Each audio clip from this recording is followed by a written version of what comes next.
Hi, everyone, and welcome back to King Paul Myers. I'm Marietta. And I'm Dylan. And today we have another guest, another Friday guest that we absolutely adore and love. And this one, I'm super excited. I feel like I'm always excited for these. But in this one, it's true that I love our guests. But this one in particular, I'm super excited and motivated by this store owner. Who is it? We have Lone Apparel all the way from the UK. Exactly. We have Chris. Hi, Chris. Hey guys, how's it going? Wonderful. Good.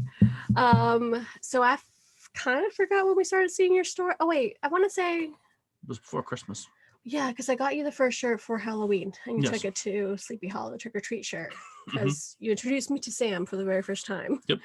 And I had to get him the one I'm wearing. What does it say? Always checker candy, of course.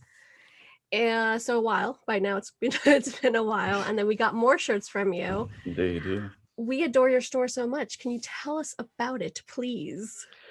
Yeah, so it was born out of lockdown, really, and the joys of COVID.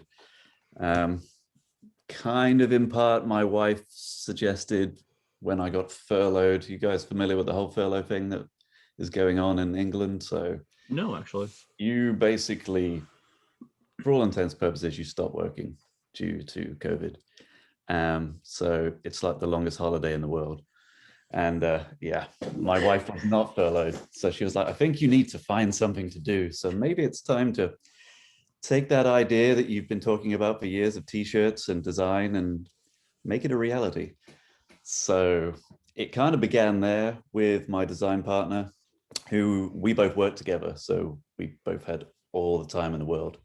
So yeah, we started basically creating the madness that is my brain and turning it into products. It is so cool. I mean, we talked about it every so often. We talk about it like what do we talk about? COVID creations. Yeah. The amount of people who started something, like we started our podcast during COVID, but not because of COVID. I feel like it's been on our mind. It was something that, because I have other podcasts, he wanted another creative outlet. Yeah, but COVID really, forced us inside and like, all right, let's be creative. A lot more. Yeah. And especially if you're already a creative soul, it kind of allowed you to have be like, okay. Yeah. And you're definitely one of them, which is pretty cool because, looking at the positive stuff, because we have to. Absolutely. You created, I just adore your store. I really do. I'm like always excited to buy more. Like we have 4 shirts and counting without a doubt. How was that process like to start from so when did you start? Because COVID, we know that, it kind of had the outbreak March 2020. Yeah. So I think we kind of started around April. Oh, wow. We're kind of really right away. Yeah, we kind of just jumped in there. And it kind of started more slogan based. And then we had to do a hell of a lot of reading around IP. I'm sure you guys are familiar that the biggest issue with fan art is all the studios. Yeah, they are the nemesis. We've had some scary moments. You learn quite quickly. You read a lot of legal documentation. You get advice. It's really gray, but when they come at you really hard as well. It's like, oh my God, I'm gonna go to jail. It's like what they say. It's like their lawyers have lawyers. Yeah. So that in itself, it's like a subset of creativity. You have to think, how can I do justice to these products I love so much, these these icons of horror, without pissing off the wrong people and getting a cease and desist. Yeah. Because your stuff is pretty spot on as well. You have a mixture of stuff as well that we want to get into, because we were just going through your website again and we're like, we want this one, we want this one, we want this one, we want this one. Because the stuff that you have, it's not only horror, but horror, like let's give some examples. Like the ones that we're wearing, of course, I already said trick or treat. He's wearing Halloween. We have what's over there? The Shining, thank you. And then yes, I do. I guess. Wait, what did I just agree to? I love it. So good. Okay. And Scream, which I do love Scream. Yes. But you're wearing it. One of my favorite shows, or I think the favorite show. I think it debunked every other show. And we've talked about in a few episodes here and there with people who love it. Schitt's Creek. So Nonchalance. But you have a lot more. You have Jaws, you have It. What else? Stranger Things. Yeah, this it's basically, we always joke, it's whatever comes out of my head. I'm just kind of like, I have an incredible art worker that I work with, and she's like, I feel sorry for her really, because she has to interpretate the madness of my mind, and kind of like, I'm like, so I see it like this, and I'm like, well, can you draw it? It's like, yeah, kind of, I'll just know when it's right. And yeah, it's yeah, I'm sure you guys get it, you're creative. Exactly. That's me and our designer Sammy. He does the true crime episodes with Sammy, but she's also our designer. So it's a lot of that. There's a reason why they're the artist, and we're just like, okay. So yeah. Yeah, it's people are like, where'd you come up with these ideas? I'm like, sometimes I dream about them. My art worker Zoe, she's like, you need to have more dreams like that, because there's been a few moments where I've like, I woke up thinking about this idea this morning, and it's actually transpired that it was something everybody wanted. So it is, because it's something that's not usually seen. Like the sentence that you use, like the one that I had to get this one for Dylan because he loves the sentence from Scream is my mom and dad are gonna be so mad at me from Scream 1. What a performance. Exactly. So when I saw that shirt, I was like, oh my God, someone actually did it. Yeah, exactly. Such an amazing line. It really is. And it's so gory, all the blood and what? Sorry, you're gonna ask something? No, well, I was gonna say, I mean, you said you started in April. I mean, was that when you had your first sale, or when you just started getting ideas down? So yeah, kind of April was the ideas kind of section, if you will, kind of how we were going to do it, the name of the company, which is really obscure and not many people pick up on it. I'm sure you guys have. Anybody that kind of knows pop culture and Back to the Future would, but it's amazing how you have to explain like little details like that. I've had a few people go, can I just ask, is the name of your company based on Back to the Future? I'm like, yes. You're about the third person I've ever met that understands it. Exactly, because it's Back to the Future 1 as well. That's one of our, it's a top favorite movie that we have. I feel like we've watched it quite enough times. Tiny detail as well. And people, actually a friend of mine who works in publishing sent me this article the other day. It was like, look, even young people are starting to pick up on this, but they're treating it as if they've just discovered something really new.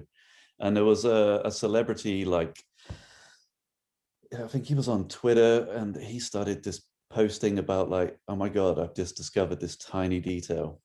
It's like, wow, you just discovered. He was like, in the last like 10 minutes of the movie, Twin Pines Mall turns into Lone Pine. I was like, wow, that's not new. It's like, no, I mean. And the internet did school him a bit, which was like, yeah, sit back and smile at the trolls occasionally. It's like, that is brilliant though. So it's been basically a year. So by the time you set everything up, I hope a store like yours has a lot of sales. I would see that. I love that you ship internationally, obviously. Absolutely. That's how we have them over here in the US.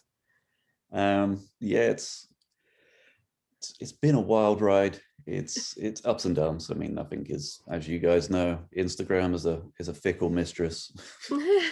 It's hard. It is. And I did business and marketing. Yeah, it's hard. Yeah, my wife kind of, Tony, she kind of said all the Instagram and the social media, and she's the business side of things, but it's tough. You can put your heart and soul and so many hours into it, but you just, I've always said if it's an inspirational kind of something to say, is like, you just got to stick at things. Like it's exactly. I feel like I feel like you guys will do well without a doubt because of what it is, and it's so many unique sentences and parts of movies that you just love and adore. Yeah. And you have, you don't only have t-shirts, you have sweaters and you have different things as well. But we definitely understand you. I feel like you just gotta keep going. That's another reason why we wanted to have you, not only that we love your store, but like, the little that we can do apart from buying from your store, of course, it's promoting you and saying like, yo, like good, like this is amazing. This is like a really good quality as well, which is something that I definitely, we both want to talk about because you're all about sustainability as well. Absolutely. Yeah. that's the kind of core. So everything we make comes out of a factory in the Isle of Wight. It's all wind powered. It's fully organic. It's vegan. It's sustainable. It ticks every box. We are not about fast fashion. It's killing the planet. And for us, that's as important as the designs. You know, talk to a lot of people and they're like, oh yeah, why didn't you just like set up on Redbubble or TeePublic? It's like, yeah, it's the, you know, it's, I'm not disrespecting anybody that works off those platforms, I understand, but for us, you've got to look after the planet, you know, without being too preachy. It's true though. It's a thing. So the fact that you were able to find a company like yours, that's Absolutely. still a small business. It literally, you just started. You're their first year in. Really cool horror stuff, which I feel like the world needs more of. I mean, there's a lot of big brands, of course, you know what I mean and whatnot. But like, it's fun to find. Once again, there's like small little tidbits that you're like, you know. Mm-hmm. And on top of that, you're sustainable. I mean, come on. I mean, what I love about like your designs and how you do business is there's whenever you see like a shirt or a hoodie or any type of apparel that is done by a studio, it's just the most generic thing on earth. Yeah. It's like the name over like the left pocket and maybe a tiny little emblem. And it's like, okay, that's it's something, I guess, but I love how you're able to, you know, make it fun, especially for people who've seen these movies. Like I one of my coworkers fucking died when he saw the Scream one because he's like, where the hell did you get that? That's from Scream, right? Like, exactly. Because it doesn't say Scream on it and it has its phone. Yeah. It's just it's the details. It's the one thing, going back to what we were mentioning earlier about IP, is the golden rule is you cannot put the name of the movie. Like, you will be shot down. And I mean, you'll notice actually, and this is probably something that if I had an agent, they'd be going, stop talking, but hell, I'm open and honest. So the stuff you guys have got is kind of one of a kind, the Scream stuff, because you'll notice that there is a ghost face. Like, I want to search it will be reflected on the phone or on a knife. Yeah, just to say that you might have noticed that the Scream collection went down for a while earlier. Oh, this year. Yeah, we had to make some amends, shall we say. So they were very kind and they were good people. A fun world. Oh, that's nice though. The ghost face mask, and yeah, we got a polite letter saying, look guys, you cannot use the mask. We kind of read around it and thought it was going to be okay because of how we interpreted it and used it within the design, but I think it's just down to the legalities, because Paramount now owns the franchise and the Scream 5 next year. So they basically just said, look, you cannot use that. So yeah, it's a life lesson, you know. We fully respect them. We reached out to them and they said, thank you so much for understanding and being, you know, responsible. But yeah, let that be a lesson to everybody in this kind of fan art world. People are watching. I mean, we kind of were like, how the hell did they ever find us? I mean, we're this tiny little company in the southwest of England, but I guess I took it as a compliment. We must have been doing something right that it got their attention. So I agree. So you actually got contacted by the studio's legal team? We got contacted by Funworld's legal team. So Funworld created the mask originally back in the early 90s, I think. Yeah. So yeah, it was actually from Funworld Easter Island Incorporated. Yeah. Wow. It was a bit like, okay, but it was a life lesson, and that's why I'm kind of feeling okay to talk about it out loud. Because yeah, exactly, because you live and you learn. I feel like, especially for people who want to continue making horror stuff or like stuff based on off TV and movies, doesn't have to be horror, well, obviously, but still. Yes, we had something similar happen with our logo as well, because our designer, she drew them so good that it was the Halloween that got stopped. Mr. Michael Myers itself. It was so good they thought it was a photo. Yeah. Wow. And they're like, Cool. you can't use a photo, guys. It's like that's no, on she drew photo. it. There's She has evidence. exactly there's evidence that she actually drew this. It's unbelievable. I mean, I understand you want to cool. protect your creations, but I mean, come on. No, but I mean, it's just yes. There's a lot of we're talking again to the legal mumbo jumbo right now, but yes, we completely agree. Part of the process, though, isn't it? It's kind of like without us, then they don't succeed. It's a fine line and an equilibrium that I think more studios are starting to pick up on now, and realize that, you know, especially these old movies that we all adore and kind of worship. True, like the Back like to the they're Future keeping thing, them like you were alive. saying. Yeah, keeping them alive one way or And another. I know Scream has been invigorated and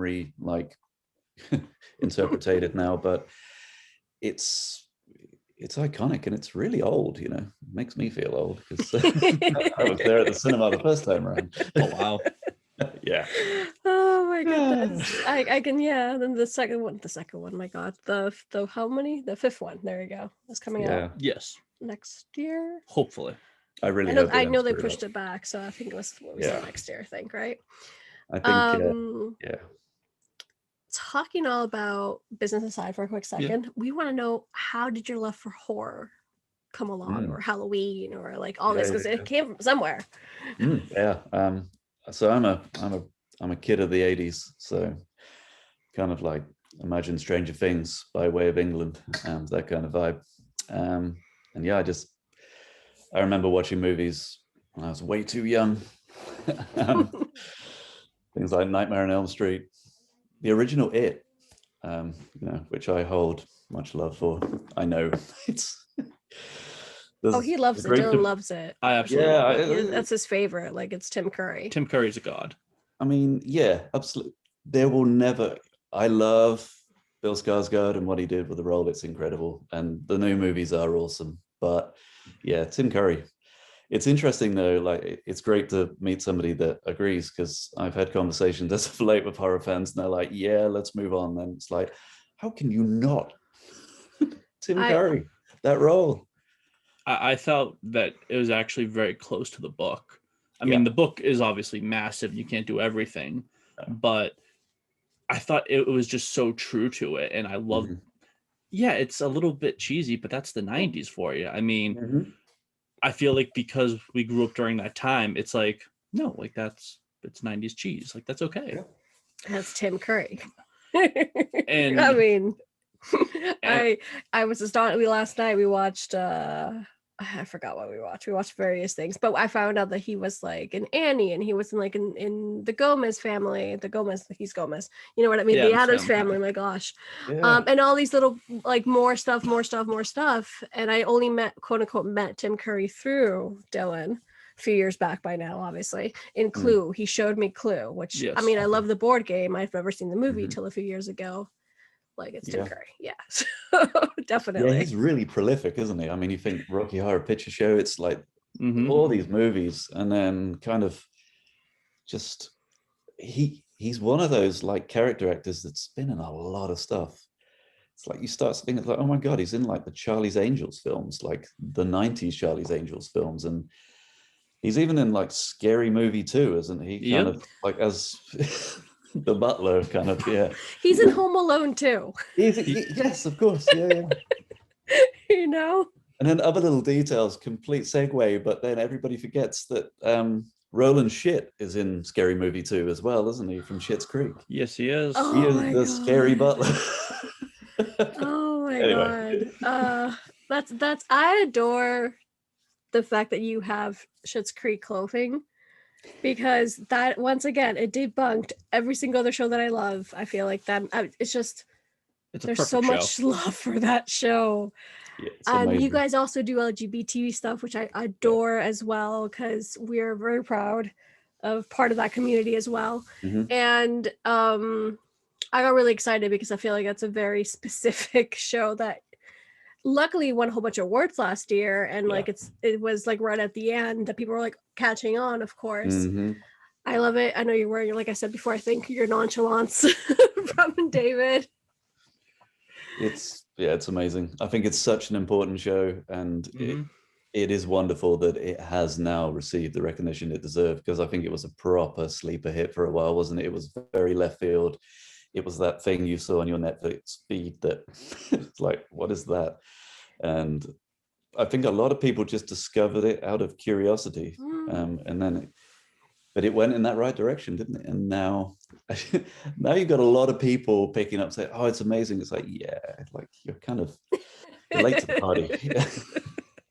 At least they're here, though. At least they're here. Absolutely. Yeah, no, like I started watching it right when it came out out of curiosity as well. But I started way before like it was a thing. And then he joined me. You're so cool.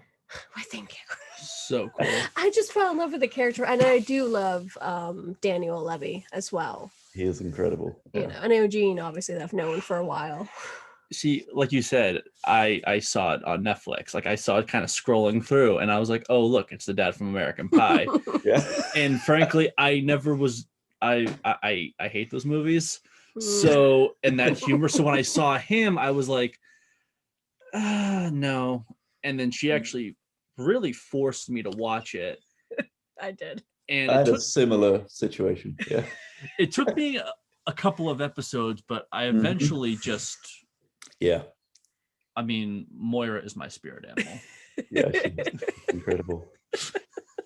And the mum from Home Alone, so there you go. Yes. I lost my mind when I found that out. It's like, oh my God. And the mum from Beetlejuice, she's had a whole career of playing mums, basically. Yeah. Exactly. But she's, just everything about it is so well considered. Even the kind of like the lesser characters, if you will, like Bob, the mechanic. Yeah, exactly. You guys notice how he runs into scene a lot? It's just it's possibly my favorite thing. Oh my gosh, with him, with I forgot her, like the Mora's co-workers at the town hall as well. Ronnie. Ronnie, yeah. Thank you. Yeah. And just it's quite a, I don't want to say perfect because it's difficult to say something's perfect, of course, but they did such a good job, and they talk so much about all the things are very sort of accepting, you know what I mean? Like I love that. That's just really good. Yeah. So I love that you had that, because you have that, better said, because it's such a niche specific thing. Yeah. that I don't see a lot of. So and it was cool as well, because so the studio behind Schitt's Creek is ITV International. ITV are a big UK network, but they also have overseas territory. And our t-shirt actually got used. ITV did a giveaway with the box set, and we got contacted, and they used some of our t-shirts as giveaways, and to send out to the press. So yeah, it was. So I feel like we got it right. Cool. Yeah, that is wicked cool. I know, right? Because it was a bit like, oh crap, here we go again. I know, right? Almost, but no, actually. Yeah. That's good. Oh my goodness. So I think you've just got to try and just stay true to yourself, and hope that they pick up on that. It's, we're not trying to become millionaires or take over the world. We're just trying to share our love of pop culture with people like you guys. It's all the way through people we've made friends with throughout this last year. We keep getting people to stop us and say, it's like, you treat us like human beings and like we're your friends. And it's like, well, that's first and foremost, it's a community, and we feel really lucky to be part of it. So yeah, we kind of pinch ourselves that we're included and people want to buy our stuff. That's just a bonus. I couldn't agree more. I think we both have great communities, everything as well for us. And it's fun. We started this podcast for fun. He's a horror fan, I'm not, and then we just decided to be like, let's talk things out. I do love some things, like Stranger Things, for example. Yep. I watched Scream for the first time last year, fell in love with it. I don't know if that's technically a scary movie, of course. I we always have this debate. Yeah. But just for fun, just for to keep the love of horror alive, him more than me, and King, which I'm sure that you adore. King, I'm sure. I feel like this is the moment where we enter the King realm between you and Dylan. Yep, Stephen King. I'd say maybe he's how I kind of cut my teeth, as many of us of a certain age did. I mean, again, possibly the questionable, because he is the most filmed author of all time in his genre, isn't he? And also the most awful adaptations until a kind of point in history, and then they improved.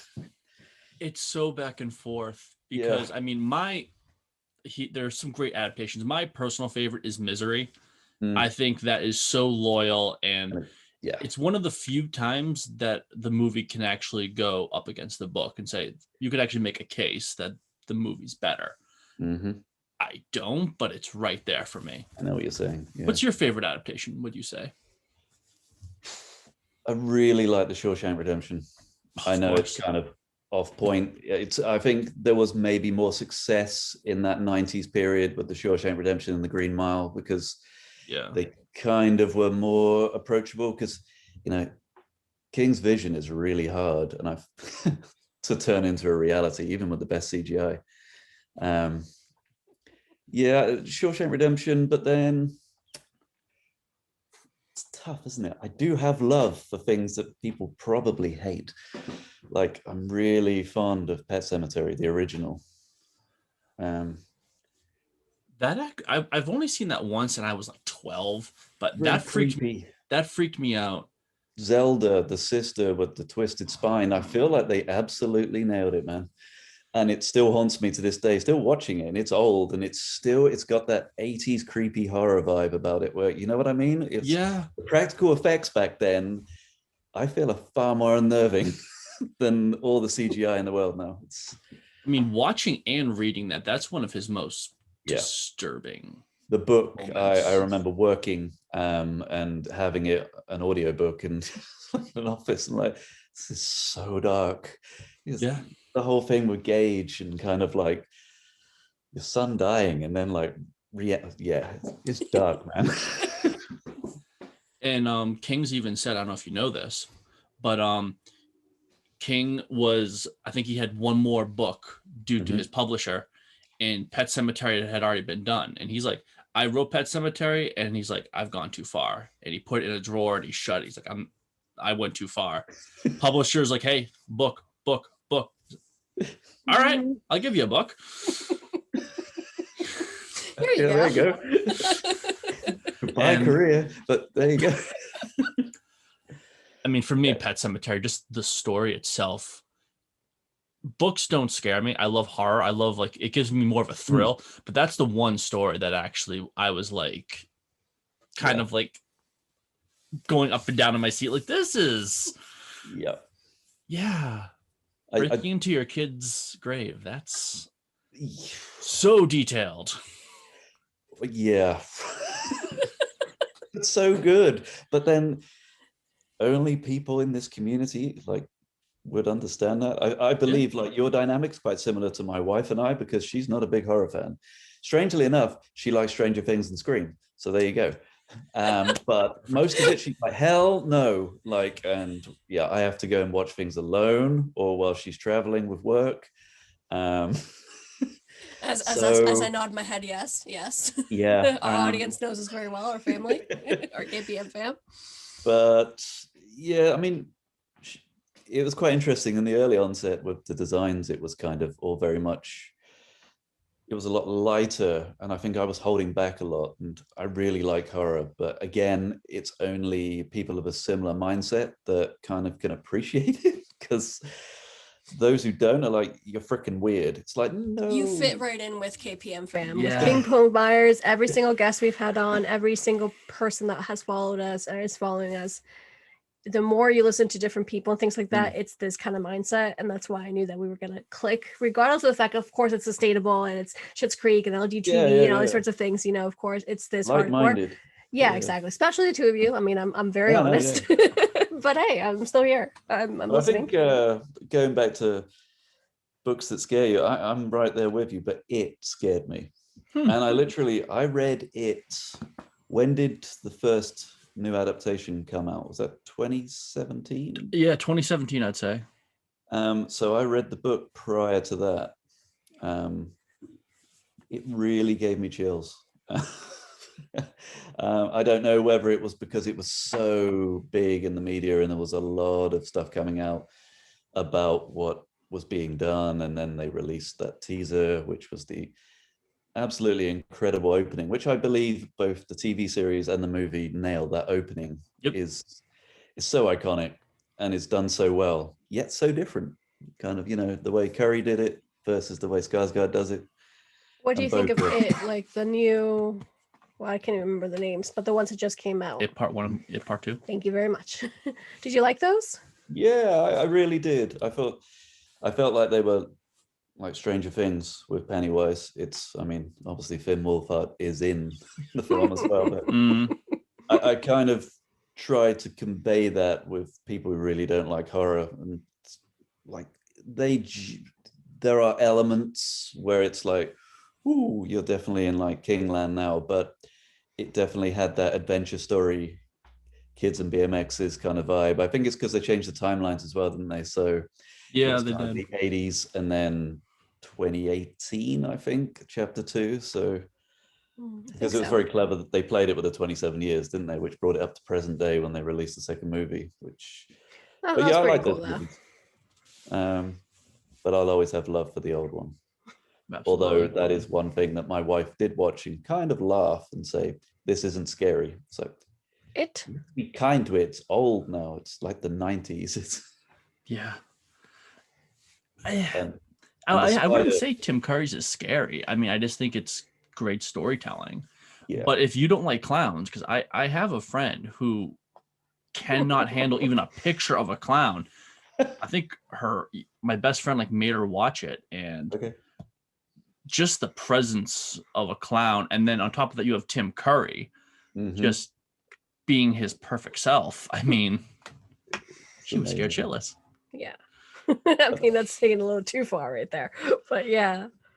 It is so cool though. Tim Curry is incredible.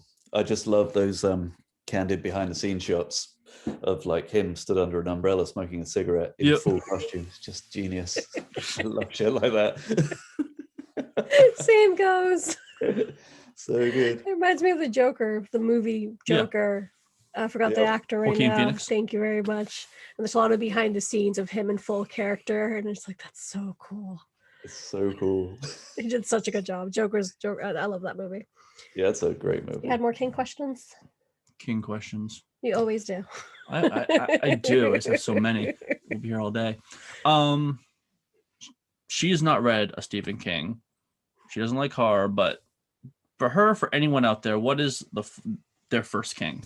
This is where you start your journey.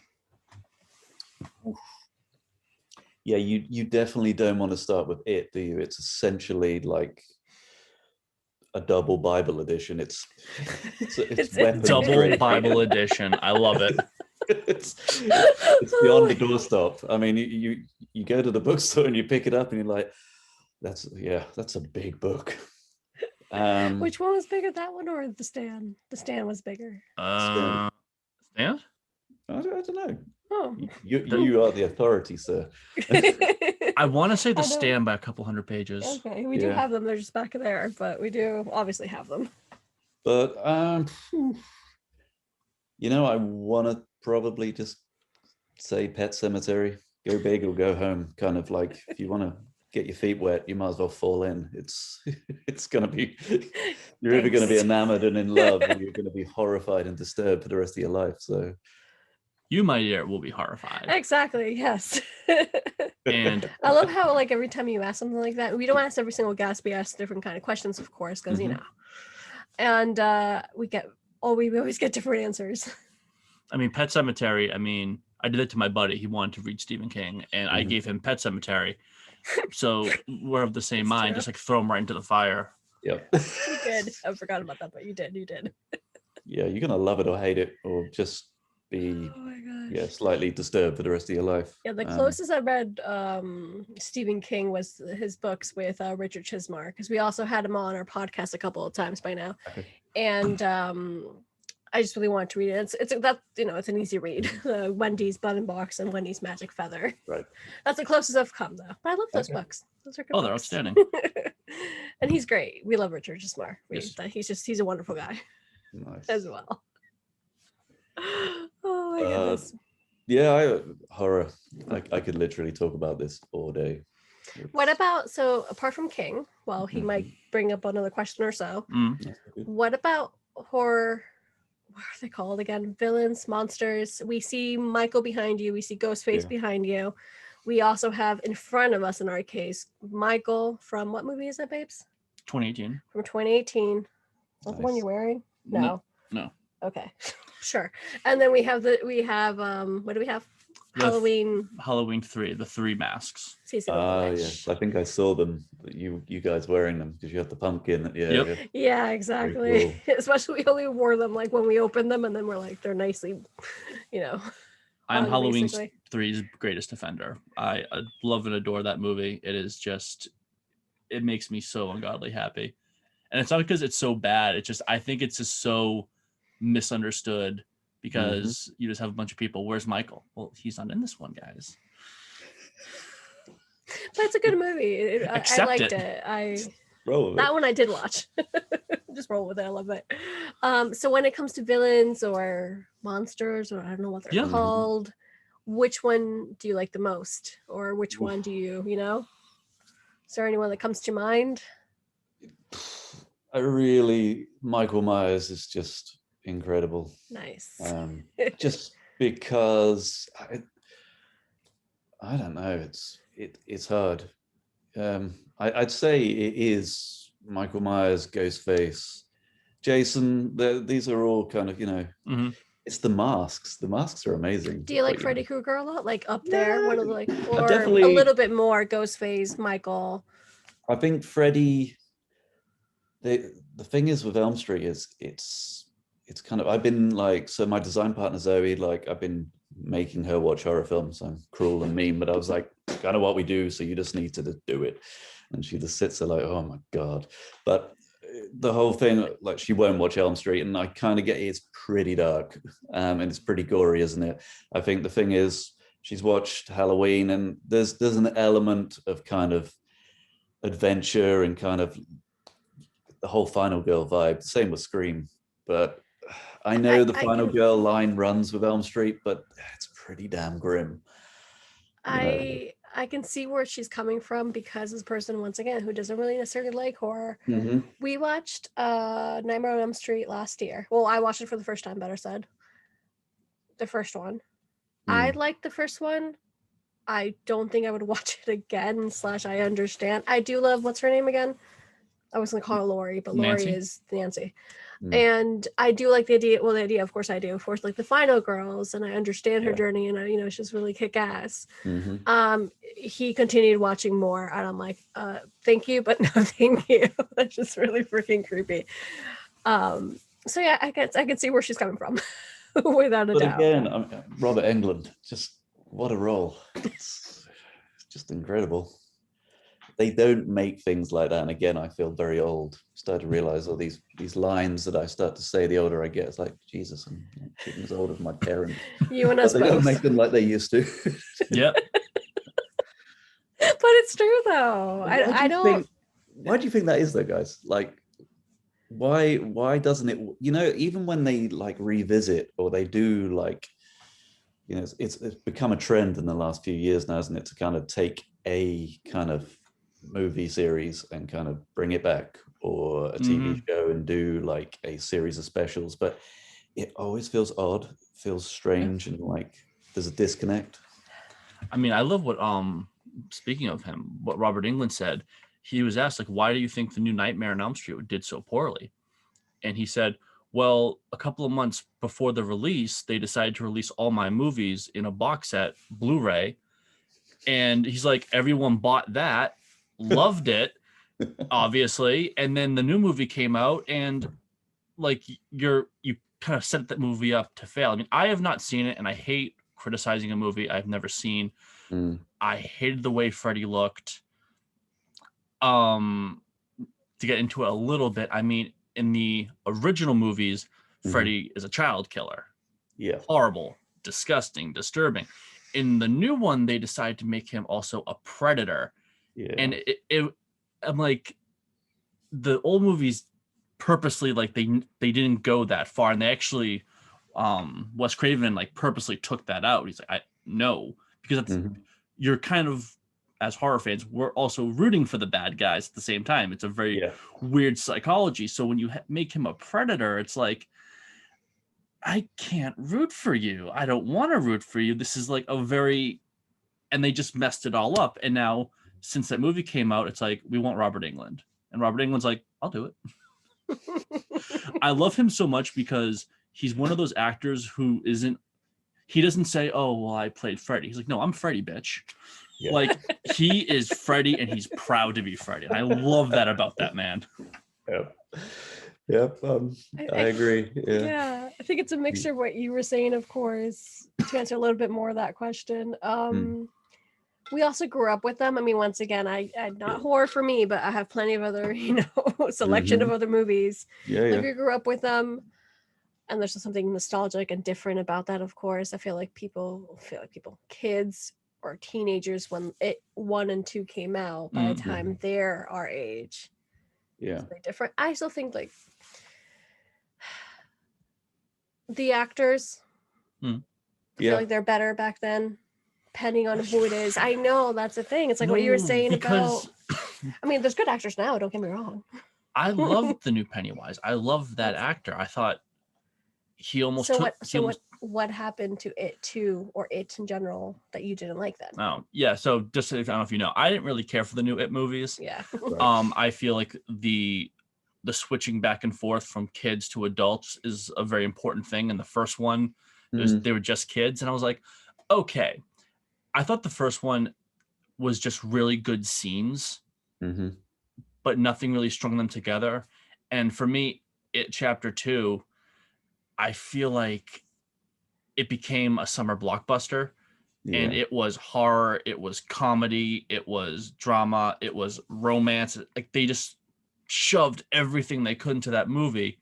The scene when one of the kids is getting sprayed with like black gunk. They put it in slow-mo. They put funny music on. And I'm like,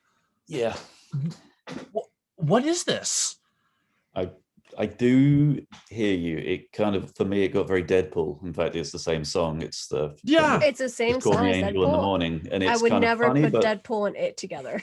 No, and it's like, wow, and also that is really scary. That entire whole like Eddie Spears and everything with the leper, and as you say, it became funny, and he's being drowned in black vomit whilst an 80s like hair rock classic is playing over the top. I feel what you're And it just annoys me because 1, I love It, but 2, I thought their Pennywise rivals Tim Curry. I thought he took that character and just became Pennywise.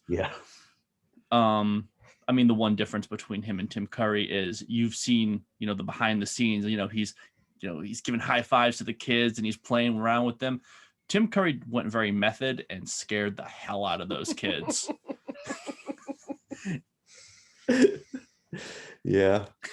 I think it's also different times. It's very PC lately. So it's like Tim Curry is just like, he also just sounds like this really creepy Brooklyn kind of like John Wayne Gacy like entertainer. It's like, hiya, Georgie. It's really like Have you watched like he did a Q&A and it's on YouTube and they asked him about the Georgie scene. That actor was so terrified. He's like, Tim, you're scaring me. And Tim's like, it's kind of the point, Georgie. It's like, okay, Tim Curry. Different times. I think it's just a lot of different times. Method actor to scare the hell out of young actors. Of course. Well, it's like The Shining, isn't it? That's a scary movie. The backstory of like Shelley Duvall, who is still disturbed to this day, and is really damaged because of Kubrick making her do the same scene 30 times. The one on the stairs with the knife, it's just horrendous. Like, and I recently just was on a YouTube rabbit hole and I found this footage where it's quite obvious that this isn't a lie either. Like, there's actual like camcorder footage that Kubrick's wife shot during those last scenes with the maze, where Kubrick is blatantly being really mean to Shelley Duvall and telling the crew and everybody, don't talk to her. She's not worth talking to, just to try. It's like proper method. And Jack Nicholson was really method, which is Jack. It's a scary movie. Yeah. Very different from the book though, right? Very. To the point where King decided to remake it. Not sure that was his wisest move ever, but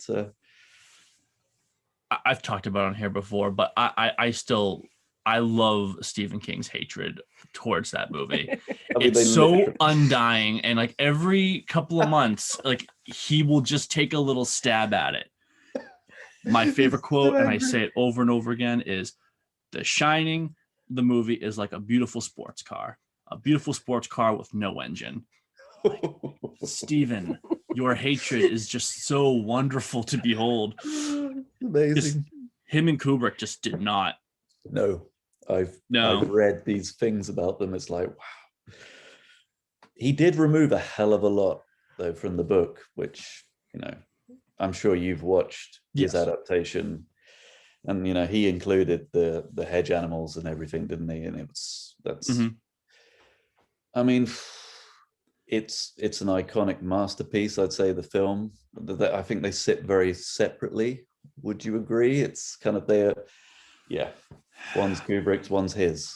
Yeah, I mean, the thing with Stephen King for me is there are some things in his books that are outstanding on the page. You can't bring it into the movie, like the hedge animals. I thought they were outstanding in the book, but when you saw them in the movie, it's like, no, this is dumb. Yeah, this is one of those things that have to stay in the book. Yeah, he does write certain things. I think the thing that my mind will always go back to, and the moment where I kind of stopped, which to go back to reading it, is that very odd scene. I'm like, what am I reading here? This whole thing with Beverly and these children, and the kind of, how it's not just as simple as the movie summarized a slice of the hand and we'll come back if it comes back. It's like, what are you doing? I don't know what I'm reading here, but I feel like I've just he was never going to film that, let's put it that way. But that's the iconic It scene that will never happen in any way, shape, or form. It will never ever happen, nor should it ever. I just, there's certain moments in reading a book. I just remember it was very late and I was like, I'll just read one more chapter. I was like, I really wish I hadn't done that because I need to sleep now. And that was very strange. What are some of your favorite King books?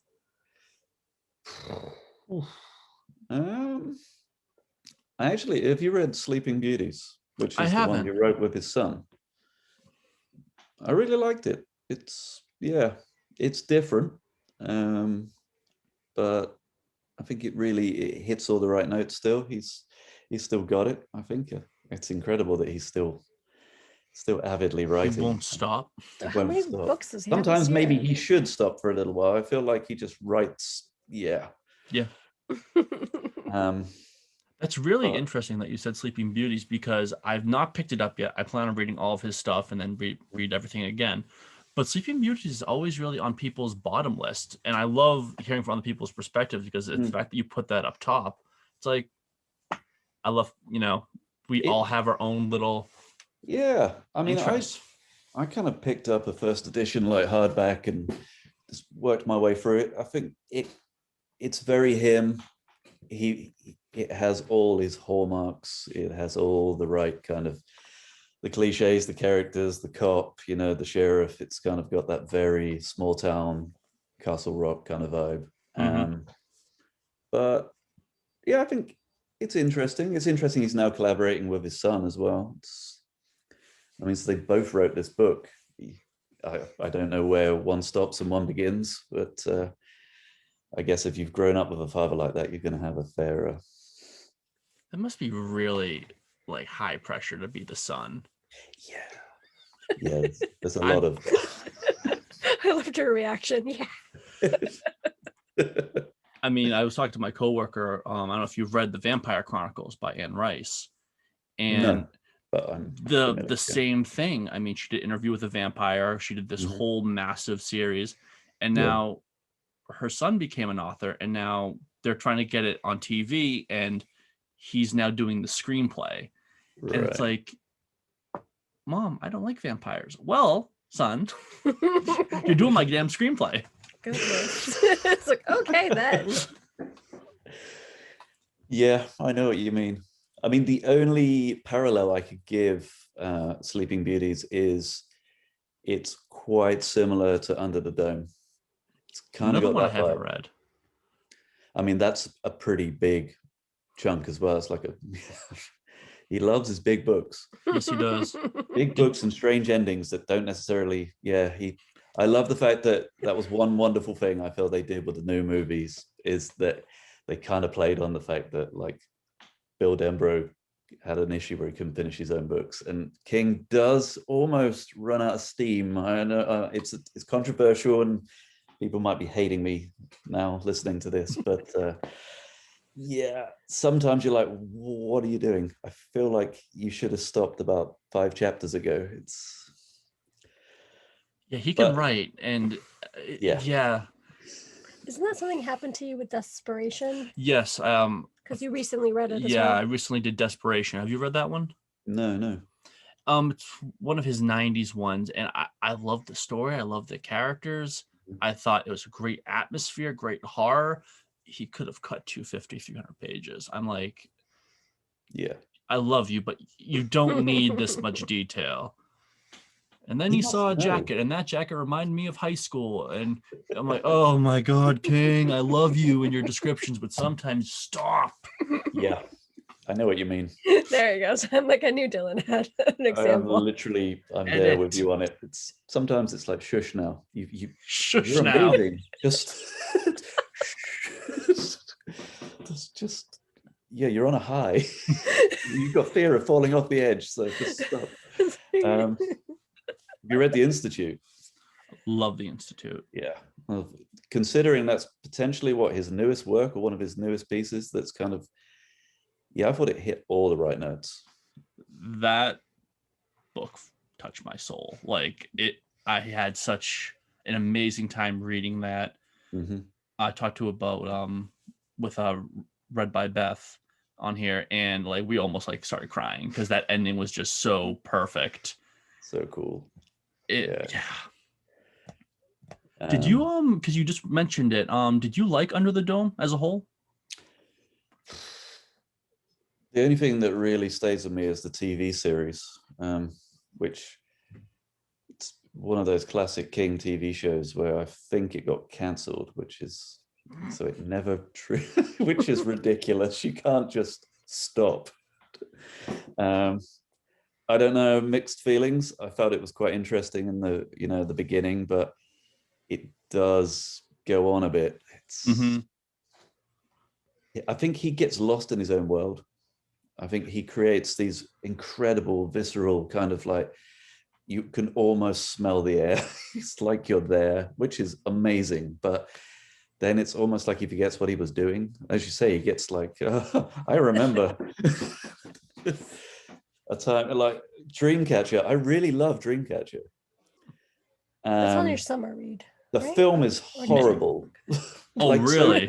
Well, actually, put it this way. So I remember reading the novel in the early 2000s, and then the movie. I knew the movie was coming out, and it just seemed like this was going to complete me as a nerd, because it was Lawrence Kasdan. So you got Empire director. King was heavily involved. It has Morgan Freeman in. It has like this ridiculous ensemble cast. It's very much playing on this kind of like the Losers Club, It kind of vibe of these group of guys, juxtaposed with alien invasion, with these horrible aliens that, let's just say, unlike Ridley Scott, the aliens don't like enter your body through your well, they enter for a different orifice. Let's put it that way. And they're commonly known as shit weasels. Anyway, we'll stop it there because I'm sure this is it's the family show. But no, it's fine. No, it's not. No, it's not. No, it's no, fine. it's not. What am I saying? Yeah. We say KPM fam, but it's like our King Poe Myers who adore horror as much as you do. Fair enough. Like it's all good. But it starts out great, and I genuinely believe the first 45 minutes, it's like the book has come to life, and then I don't know what happens. I honestly, it goes horribly wrong. But the book is amazing, and there's just this entire. To get back to where I was, I am a master of tangents. So I do apologize. All good. Is he describes something called the memory warehouse, and it's incredible. And he has this character who is literally in this cylindrical building full of filing cabinets, and he's just talking about as you get older, you cannot retain all the information. So he has a fire in the middle of the room and is emptying out memories, which are all just like paper files, and it's just such an incredible visual. And they kind of do it right in the movie, but it's just, I always thought it was such a cool thing, the memory warehouse, that you have to start killing your babies or for say, and like burning things and getting rid of them because they have no purpose. Yeah. That reminds me of two things. One is very Disney, it's Inside Out. They have a little bit of that. But also Lock and Key. I love Lock and Key. Yeah. Same goes.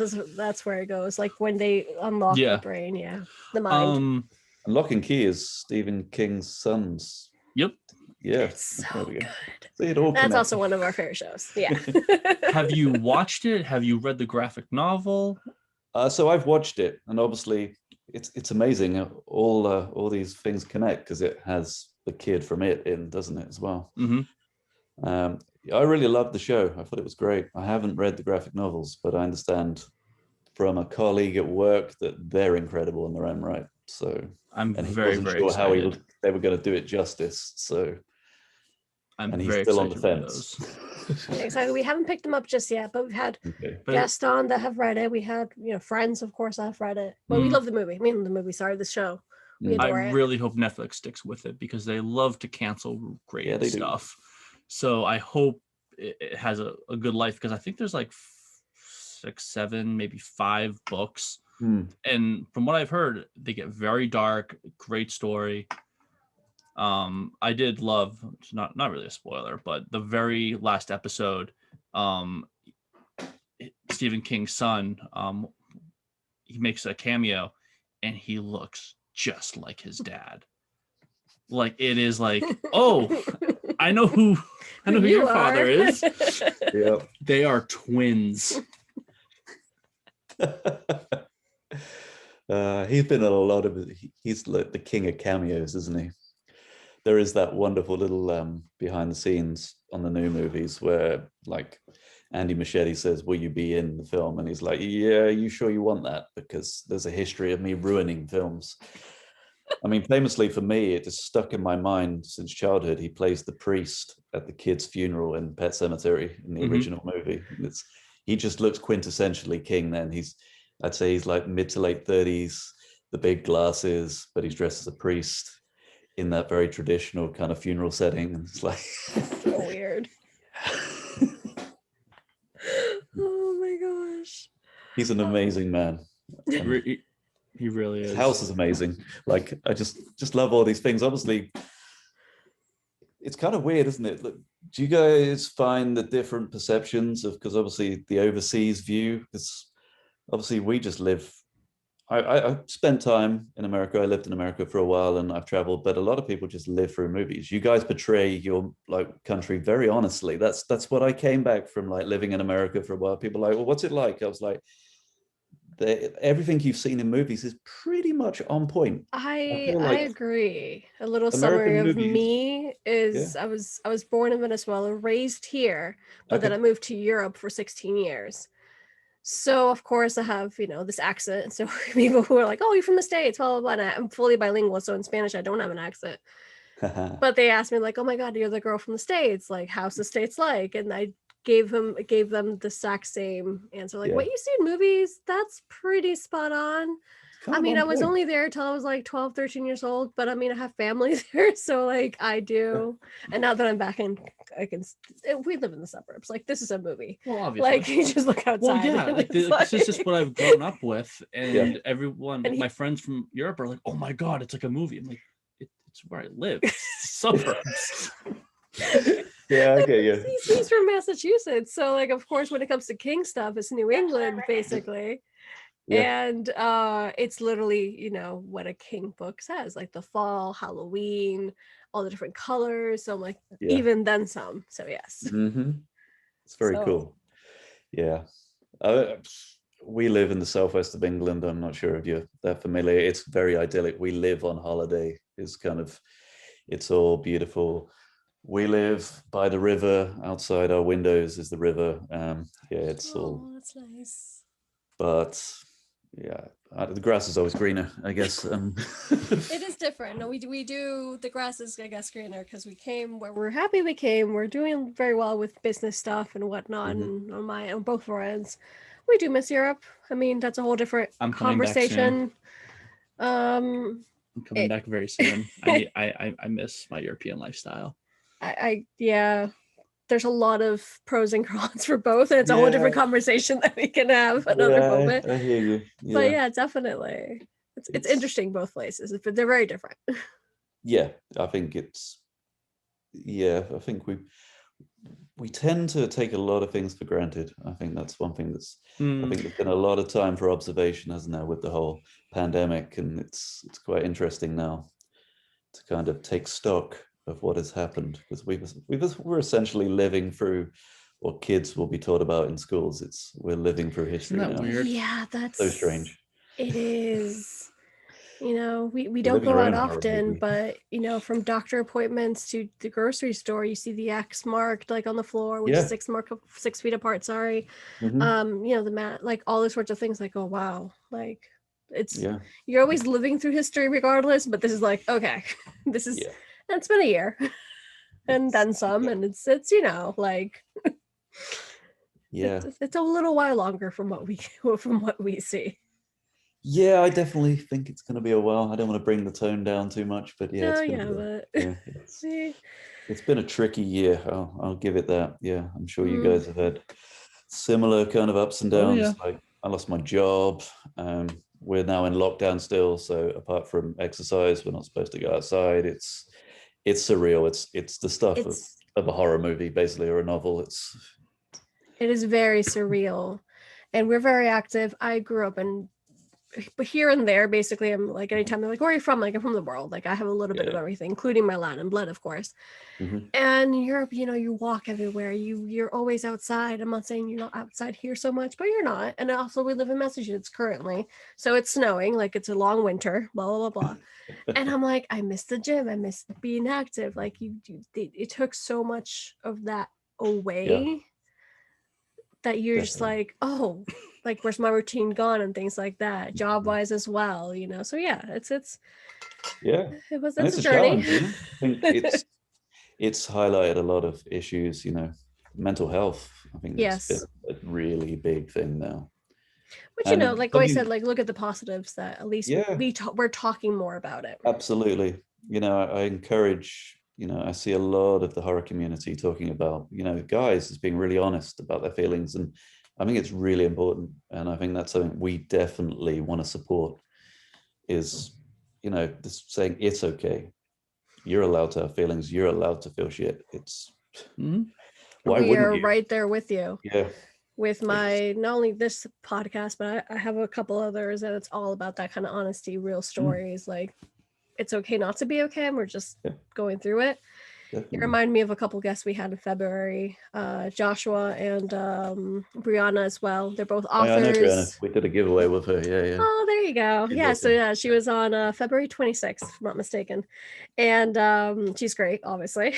But with both of them, we talked about mental health as well in both of those episodes, because that's a really big thing within what they wrote about already, but also what, like, if you go on their Instagram and their TikTok and like whatever, they do talk about it. Like I talk about it. I think we both do. So I think it's important, even within the horror community, as well. Like it's something that's, that you see. And one of the main things that I remembered when we started this journey of King Phil Myers, he was like, like a lot of the horror movies have a lot of psychological thing. And I'm like, no, really? Like, I was like, not a non-believer by any means. Like, I get it, but I'm like, come on, it's all like gore and like killing and killing sprees or whatever. No, we've seen a few things, and I feel like even with something as quote unquote simple, which I don't think it's simple, but Scream, which you don't think of like it's a psychological thriller by any means, but the reasoning, the stuff behind it, and stuff like that. So like, I see it, and it's me. I'm pretty open-minded, so I guess it comes together. No, it is. It's kind of almost just, you can I think the individual can take away what they want from a piece of media. I've always really connected, and I feel like they're like a part of who I am, and they've made me who I am, all these horror films. And not because I want to go out and start killing people, but I just think the characters are just phenomenal. And the underlying tones, that killer instinct, that survival, like the final girls, it really speaks to a generation now. It's like, it's interesting being older and saying, well, yeah, those kind of characters and storylines have existed for so long, but they're just as current as they've always been. Survival, it's that prime aspect of life. Yeah, it's been such a pleasure talking to you. It's so chill and nice. You're it's definitely been part of very our cool. community now. You're part of our KPM fam, without a doubt, because this is fun. Nice. For last and definitely not least, where can we find you all, and where can we get your stuff? We'll definitely link it down below, of course. You can find our store at lonepineapparel.co.uk, and we do ship internationally, and pretty fast as well, even through COVID. We were impressed. Absolutely. Yeah. Pretty fast. We got it, like we said, around Halloween, around Christmas. Yeah. And it 2 weeks, I want to say, from UK to here. It's quite, I think you're getting stuff quicker than people in the UK are, which is weird. Which is very weird. That's insane. I had a guy the other day, it was like, it said like early March and it turned up 2 weeks ago. It was like, cool. Maybe they're just trying to measure expectation. So exactly. I mean, it's once again, it's been a year for everybody, including the mail, of course. I'm more accepting now. Yeah, exactly. It's like, well, it'll get there, believe me. But yeah, that and Instagram, all the usual kind of places. Lone Pine Apparel. It's a bit of a mouthful, I'm aware, but yeah.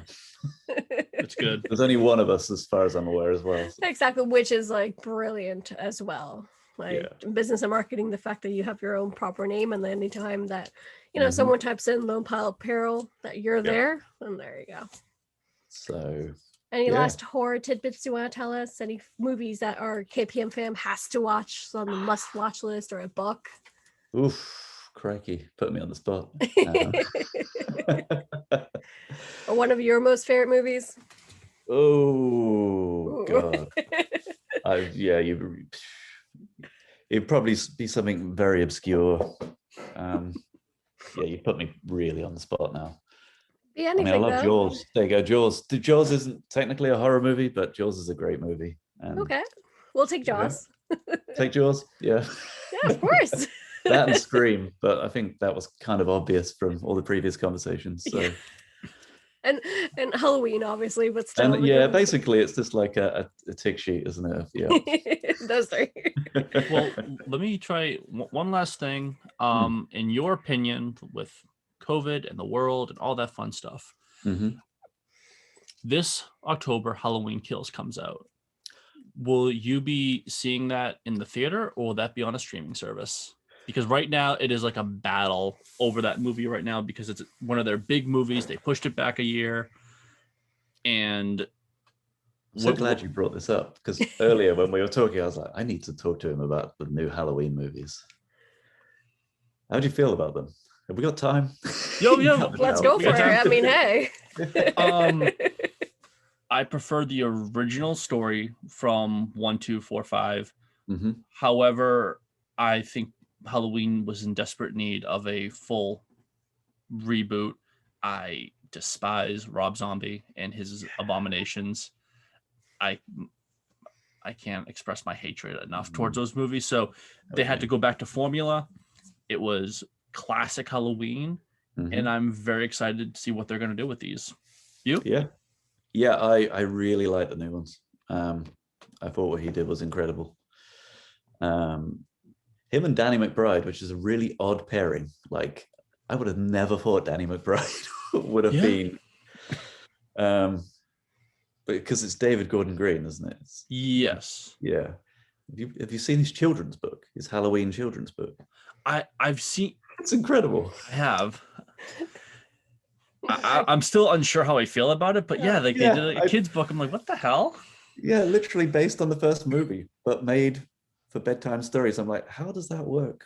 I haven't actually had the budget to be able to buy it yet, because it's with shipping, it's like $60 to get it to the UK. But I'm like, I really want to read this book out of morbid curiosity.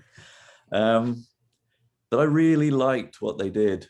I thought, as you say, just disacknowledge zombie altogether. It kind of, Jamie Lee Curtis, I felt like it hit all the right notes. I also really like H2O. You're wearing a shirt, which I kind of based on H2O. And I love H2O as well. It's the Kevin Williamson Halloween movie, isn't it? Basically, it's the Dawson's Creek.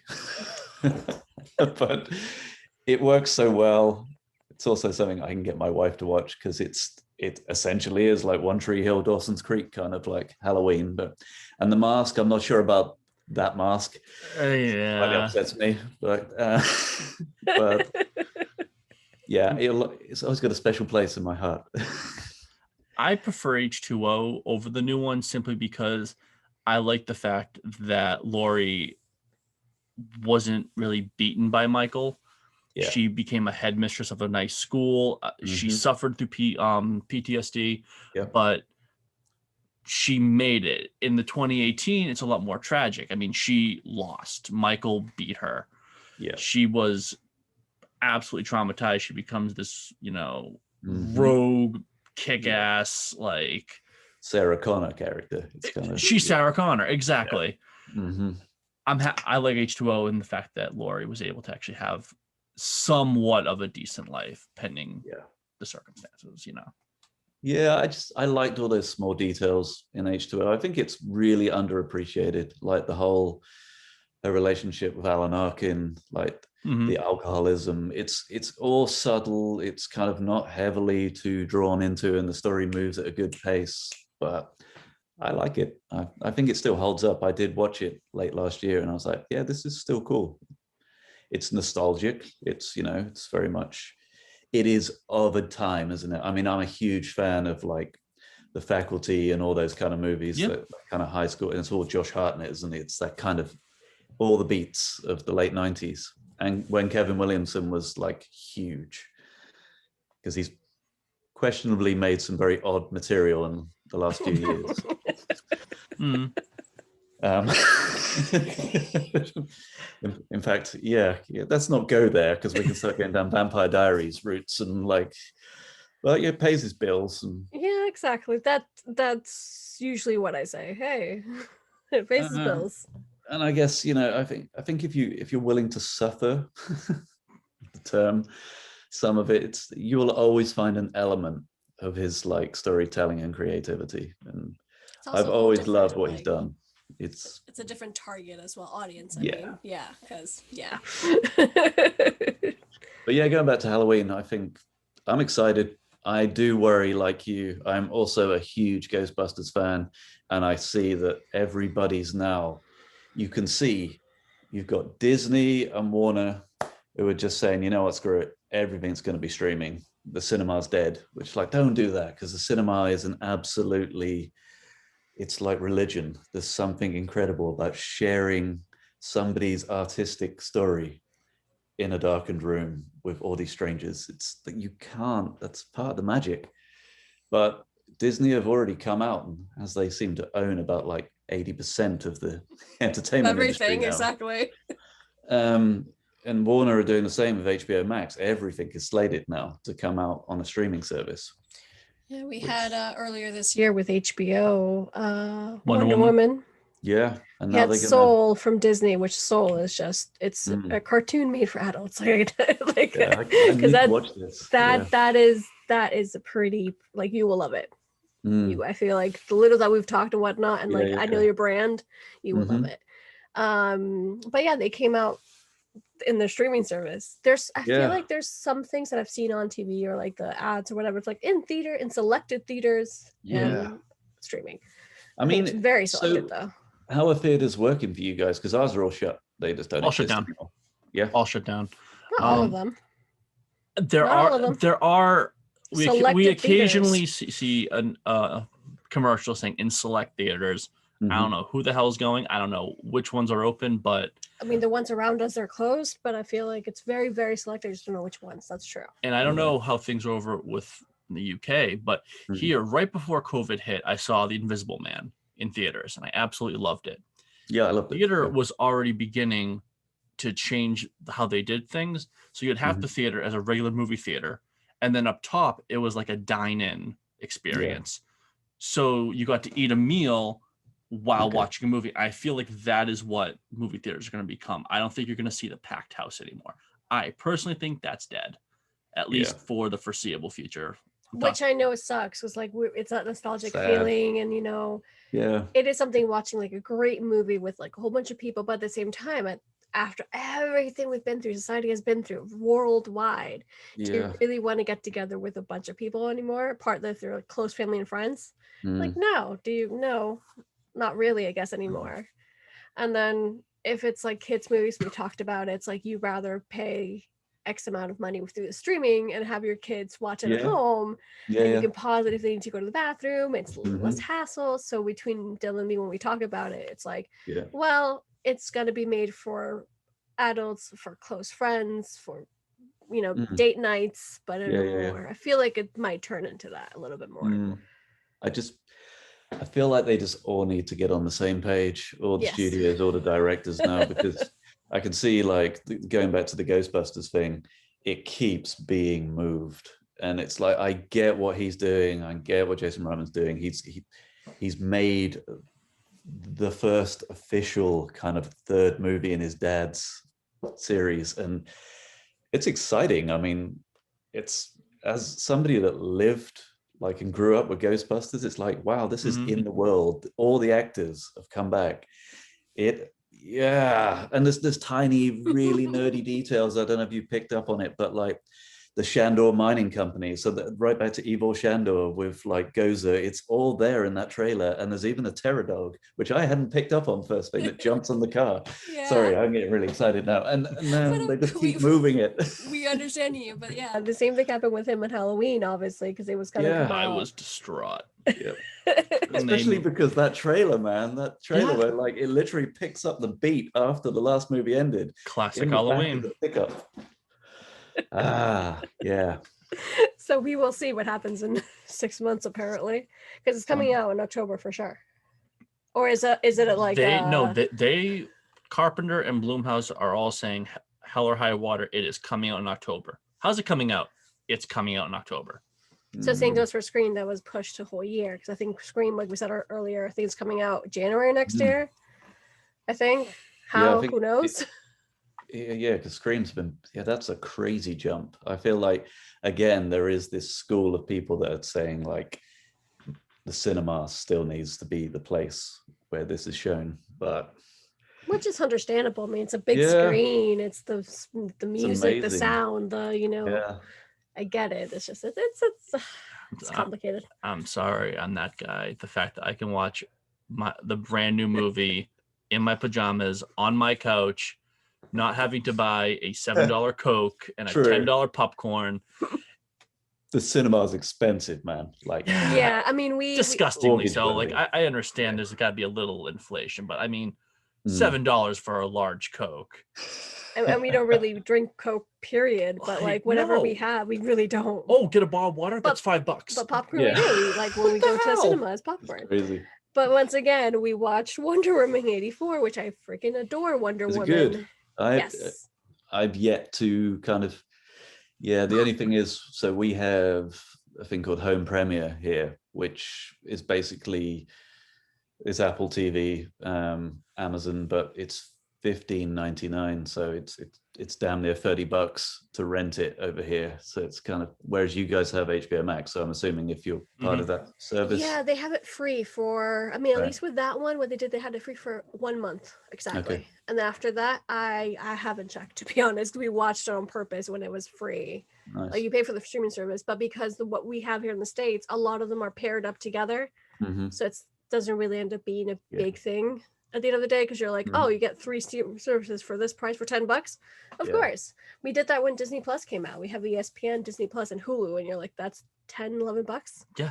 So you're gonna. You guys have Hulu, don't you? I'm so jealous. Oh, I missed it so much in Spain. Like I had no idea what Hulu was in Spain, because like we don't have it in Europe, of course. And I kept hearing it. I'm like, I don't know what it is. And now I'm like, oh, okay. Okay. So There's a good selection of stuff on Hulu. Speaking of which, just quickly, Castle Rock. How do you feel about Castle Rock on the subject of Hulu? I liked season 1. The ending broke my heart / traumatized me, because I'm like, wait, who are you? Like, what? Like, yeah, either you're the devil himself or you are the most unlucky human being to ever exist. So it pulled at my heartstrings that way. It was very very slow build, which I enjoy. Season 2, I think I love the actress who played Annie, arguably King's greatest villain. Yeah. But the fact that I think Salem's Lot and Castle Rock were like right next door to each other, and then you see the Marston house, and it's just, that was the last thing I saw. They introduced the Marston house, and it was like just this big house in the middle of the woods. I'm like, the Marston house sits on the hill and looks over the lot, and it has that, everyone's like hates that house, and you put it in the middle of the woods. That's not the Marston house. And I got so angry and offended, because Salem's Lot is my favorite king. I was like, you know what? I'll watch this tomorrow. And it's been about a year. And I never went back. Should I go back? I'm kind of with you. I like the premise. I was so excited when they started talking about creating this universe based around Castle Rock. But again, I believe there's so much content that you can kind of get lost. You need one crazily extensive roadmap of King to not screw up. One thing that was cool but disappointing for me is, in season 1, one of the first episodes, like one of the characters is looking through a bunch of newspaper clippings, and I caught something, and I rewound and I paused it, and it talked about Needful Things. That's one of my top 5 King books. I love and adore that. And I was like, oh, that's such a cool Easter egg. Wait, I'm not going to see Needful Things. I'm not going to see Meet Leland Gaunt. I don't get that whole story. And I immediately became annoyed. I'm like, I want to see Needful Things. I want to see the Emporium. It's already been burnt down. Like, this is like post Castle Rock. Like, everything's kind of already happened. I'm like, what? And the Jackie Torrance thing, it's just kind of almost alluding to something. It's like, did you just do that because you could? Yeah. Because I don't know. Not to spark an even greater debate, but I despise J.J. Abrams. Okay. Everything he touches just turns to crap. He has issues with finishing things as well. That's not talking about Lost. Well, Lost, though I've somewhat come to accept it, but like, you love Lost though. I do love Lost, but I've accepted the ending doesn't mean I like the ending. Oh, it's like the whole Game of Thrones things that we talked about back and forth. But I mean, I'm not as Chris nods his head, yes. I'm there. Yeah. Same goes for Game of Thrones. Okay. I'm not a Trekkie, but I know a lot of Star Trek fans who were so disgusted in his movies. I mean, I like the first Star Trek, though it's the most plot hole ridden movie I've ever seen in my life. And I'm not one of those people that picks out the plot holes. I'm like, okay. Ruined the greatest franchise of all time, Star Wars. I mean, I'm still a diehard Star Wars fan. Well, nothing so bad can make me hate it. I love it so much. But he ruined the sequels because he didn't know what to do. And now I think he's doing another collaboration with Stephen King. Oh. Oh, exactly. Is he doing Elevation, or he's doing something with King? Okay. And I think the man is cursed. I think he did. I was in high school at the time, but I think he did Cloverfield. Is it this one? And it was like that very, camera shot, and he created a new monster, and he likes to do the whole mystery thing. But when it comes to delivery, I've never seen Cloverfield. I can't say. Okay. But whenever it's like, it's all about the name, like, oh, it's J.J. Abrams. But when you actually watch his stuff, it's like, you suck. I could write a better Star Wars story. You know what I would do? I'd go and get the Thrawn trilogy that everyone loves from the books and say, we're doing this. Yeah. Instead, he's like, no. Here's what we're going to do. We're going to bring back Star Wars by retelling episode 4. Yeah. And speaking of plot holes, episode 9, I almost cried in the theater. Like, this is so bad. You don't understand this universe. I have a buddy that would be, he'd be cheersing you and drinking the beers now because he's like, what is that? It's like, just creating. I mean, Star Wars is one of the richest lores of all time, and he just made shit up. Like, oh, Rey can just heal a lightsaber wound. As you do. You've been studying the Force for what, 3 weeks now, and you're now the most powerful being to ever exist. Yeah. How do you feel about The Mandalorian? Love The Mandalorian. Yeah. We're on the same page. High five. Yeah. It's not JJ, but it's that other one, Rian Johnson. It was like right at the Mandalorian's peak. He's like, I'd like to make an episode. And everyone's like, don't you dare, Rian Johnson. No, but I really understand Star Wars. You don't. You really don't. Oh, I felt like The Mandalorian just really went back to its roots. It had that real spaghetti Western practical effects. I love the fact that the child, for the best part, or Grogu, it's all practical. Yeah, he's amazing. And I was just like, wow. I literally have the animatronic toy over on my desk over there. It's like, we have the stuffed animal like right there. It's amazing. Like I had to get it for us for like Christmas. It's so cute. We love Grogu. We do. Oh, it's just wow. Possibly the most cute thing that they've created in a long time. That's so great. But with purpose. It's not just bloody cute for the sake of like, oh, let's make something that sells loads to kids. It's like, that's incredible. It was actually the opposite. Disney had no idea that Grogu was going to blow up, and Grogu blew up, and Disney was like, wait, they want this. We have nothing. Like, they had nothing. They were not prepared at all. Yeah. So they had to like, okay, we need stuffed animals. We need toys. We need to push this character. Once again, a multi-billion-dollar company, like, oh, like, people want to give us money. He even gave me, it's the silliest thing ever, but he saw socks and it's like cutest in the galaxy, but it's all Grogu, and I'm like, this is adorable. Yes, give me the socks as well. You know what I mean? Yeah. Like 3 pairs of socks. Like, it's silly, but you're like, oh, okay, it's so cute though. I just love the fact that there's that great documentary where they talk about Max von Sydow like saying, you need to keep this practical effect, because they were like, this is just a prop and we're going to CGI like everything. And he's like, don't. Like, seriously, that is it right there. That's just, it's Max freaking von Sydow. Listen to him. It's, it just worries me then. Disney, I have strong reservations about Disney. I mean, Star Wars is now a bloody business. It's like, ugh. I mean, I think it's Star Wars for me, so I'm always going to come at it from like an optimistic point of view. Mm-hmm. I think they've learned from their mistake. They were not happy with the sequels, mainly because the fan backlash, and they were expecting, I think, an additional $500 million to what 9 made, and they're like, "Where's our money? We gave you Star Wars. This is money. Where's our money?"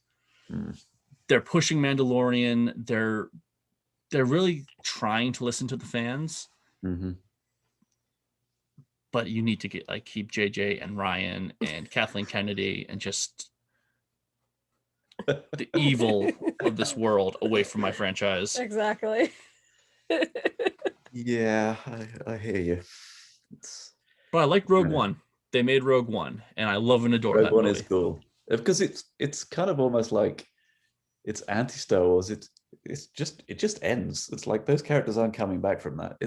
I like it. It's like a gritty Star Wars. It's kind of like, the books and everything that surrounds the original core, like 3 movies. It's like, don't get me started on the in-between movies either, with the pod racing and like the young Anakin. They upset me. I think that's an age thing. There's so much CGI. It's like somebody broke a dam of CGI and it just like drowned. Like, yeah. Anyway, maybe it kind of redeems itself. There's the moment where the birth of Darth Vader in the last one. It's like, okay, that's kind of cool, but some of the dialogue is unforgivable. True. I love the prequels. I won't lie. I mean, maybe because I think the Phantom Menace came out when I was in 2nd grade, and I remember seeing all of them in theaters. I mean, Phantom Menace, it's only the lightsaber fight. That's what that movie is. It's the Duel of Fates, which is amazing. Darth Maul, yeah. I always loved Attack of the Clones, and Revenge of the Sith is in my top 3 Star Wars. Okay. I'm not saying that Anakin's love dialogue with Padme is good. It's I not. love that you knew what I meant. That goddamn field. Stop talking. Shush, George Lucas. Yeah, George Lucas does not know what love is. Yeah. Anyway, I digress. This has been a lot of fun, guys. Yeah. Like-minded folk. I don't get to talk to a lot of like-minded folk. They're like, we need to go now. This is over. Stop talking to us. Go away. You've picked this wonderful time as well, because my wife and Zoe, actually, so my 2 business partners, if you will, have gone up paddleboarding because it's super sunny here today. So they've gone to the beach. Although I did get a text saying, I think that it's really windy and it would have been dangerous to go out in the sea, so they might just be walking and drinking coffee. But yeah, so I'm alone. To do as you please, basically, and talk for hours. For me. Yeah, no, it's lots of fun. I'm happy that it's a longer episode. I don't think it's a longer episode. I feel like there's a lot of people that we're just cut it wherever you want, guys. It's all good. I've just enjoyed talking to you. It's nice to meet fun. This is lots of fun. Let's wrap the episode up first, of course. Yes. So to our KPM fam, thank you for listening, as always. To our ramblings. I know, right? Yeah, they love it. We know they love it.